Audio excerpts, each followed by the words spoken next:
The inventions and adaptations of the Great Plains. What inventions and adaptations allowed people to settle in the Great Plains? Since many people before the Civil War looked at the Great Plains as a treeless wasteland that no one can settle and live and survive and thrive in,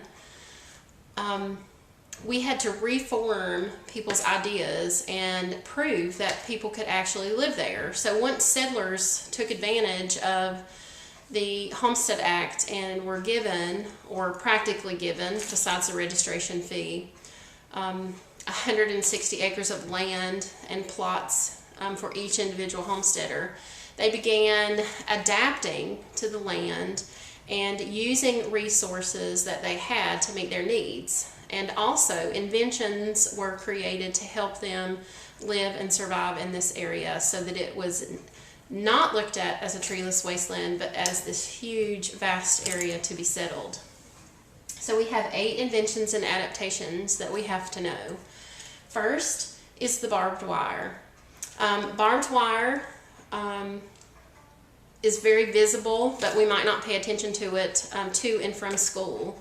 Barbed wire keeps our animals in and our property marked off so that people know where one property starts and another property starts and stops, and where another property starts and stops, and so on. And on huge homesteads, it would be very important to block off your homestead from someone else so that you could keep beef cattle in and people that might roam on your property off. So we have barbed wire, a very needed invention. Number 2, we have the steel plow. Now, we've always had plows, but the plows that had been originally used were not sturdy enough and tough enough to cut through the tough sod beneath the prairie grasses on the prairie. So John Deere took the plow, modified it, and created a steel plow that would be sturdy enough and tough enough and durable enough to plow through the tough prairie sod. Number 3, we have dry farming. Dry farming is a technique that is used so that you use the moisture that's already in the soil to help the crops grow in this dry environment where you have very little rainfall. So you dig deep enough with the steel plow and you turn the moisture over, you plant the crops, pack down that moisture on top of the seeds so the plant will start growing. Homesteaders also left certain fields empty so that they would recultivate and the soil could have a break, while another field would be planted with wheat or corn, and you would have this kind of crop rotation so that the crops would grow. Number 4 is wheat farming. The Mennonite farmers are mentioned in our reading, and they were from Russia. And these Russian immigrants brought with them this new type of red wheat that would grow in very dry soil. And this type of wheat was very successful and continues to be successful. And that's one reason why our Great Plains area is called the, quote, breadbasket of America. Number 5 is beef cattle raising. There was these huge longhorn cattle that thrived on the Great Plains. They could live through the very harsh conditions of the winter, the blizzards, and the sub-zero temperatures in the winters, and they could survive the hot, humid, above 100 degree Fahrenheit temperatures of the summer, and they could be raised very inexpensively, and they brought real hefty prices, which were very profitable for cowboys and ranchers when they shipped them back east, places like Chicago and New York, to sell. Number 6 is sod houses. On the Great Plains, many areas are treeless, so you don't have any trees, so people could not cut down trees and create log cabins or wooden homes. They had to use the one building material that was cheap and plentiful, and that was sod. Sod is a mat of roots and earth beneath the prairie grasses, and it would take acres to create a perhaps 14 by 16 foot room, which became a sod house, or a soddy as the homesteaders called it.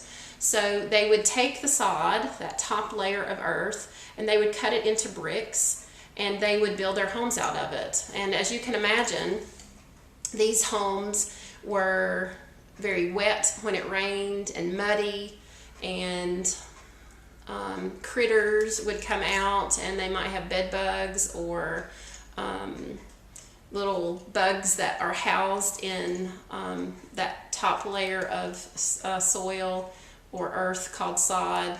And I don't know that I would really want to live in a sod house, but that's what they did. And for many of them, especially the children, that's the only thing they knew. So if you don't know anything different, then you don't have anything else to compare it to, like us.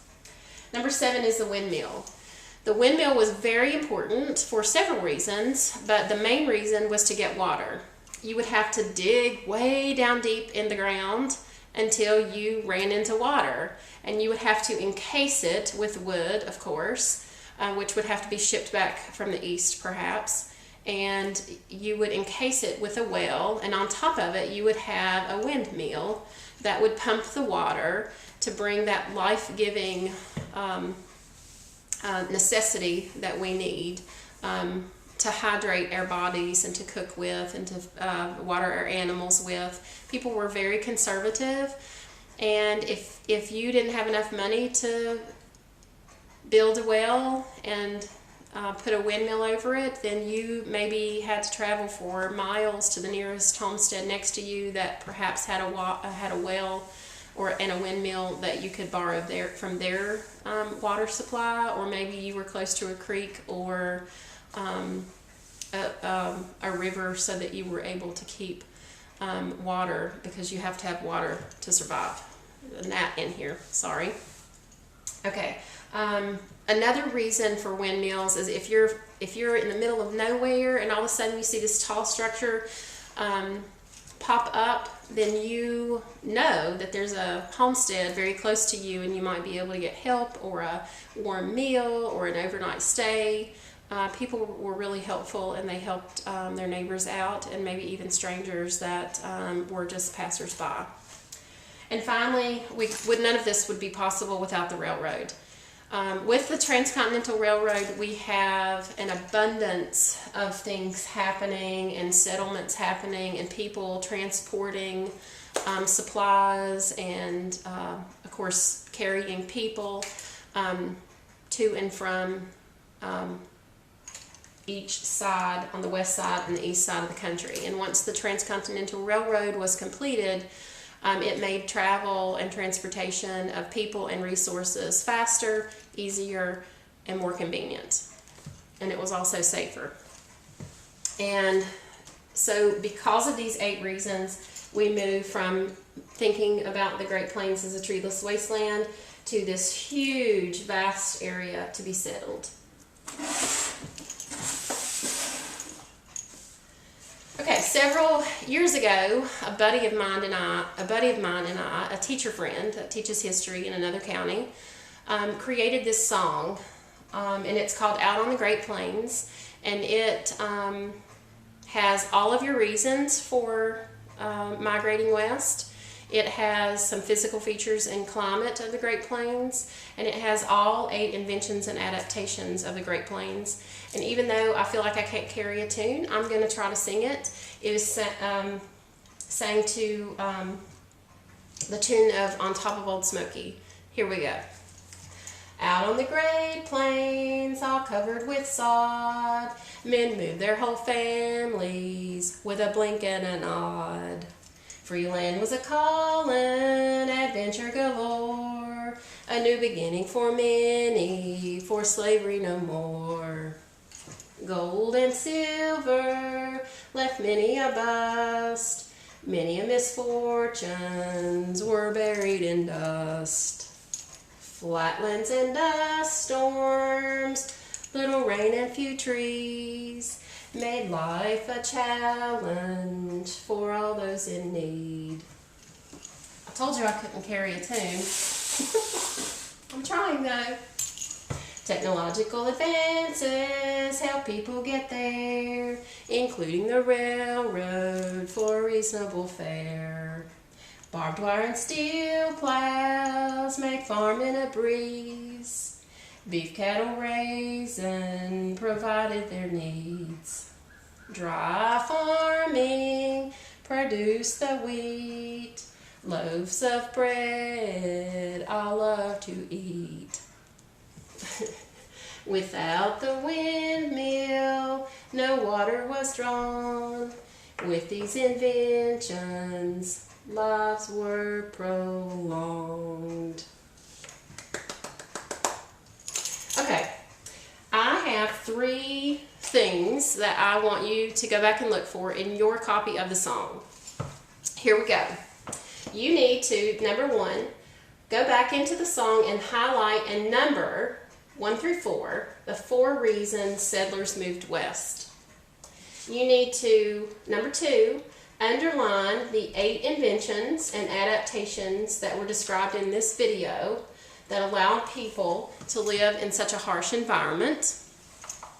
And number 3, you need to go back and circle 3 of the 4 physical features and climate of the Great Plains. The only physical feature that didn't make it into this song was erosion, so you can add it by itself.